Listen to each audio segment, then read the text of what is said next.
యేసు కృపా పరిచర్య YouTube channel చూస్తున్న మీకందరికీ యేసుక్రీస్తు నామములో శుభములండి. నేటి సజీవ వాక్కు యోహాను సువార్త 14వ అధ్యాయం 14వ వచనం. నా నామమున మీరు నన్నేమి అడిగినను నేను చేతును.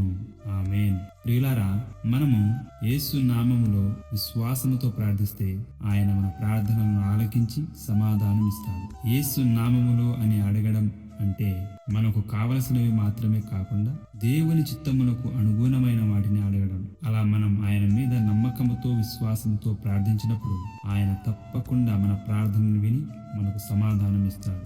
మనము తెలుసుకోవాల్సిన కొన్ని ముఖ్యమైన అంశాలు ఏమిటంటే, యేసు నామమును బట్టి మనం ప్రార్థించాలి, విశ్వాసముతో అడగాలి, దేవుని చిత్తమునకు తగ్గట్టుగా అడిగితే ఆయన నెరవేరుస్తాడు. పిల్లారా, యేసు నామములో అడుగుతున్న మీ ప్రతి ప్రార్థనలకు సమాధానం ఇచ్చి మీ హృదయ కోరికలను ఆయన చిత్తములో నెరవేర్చబడునుగాక.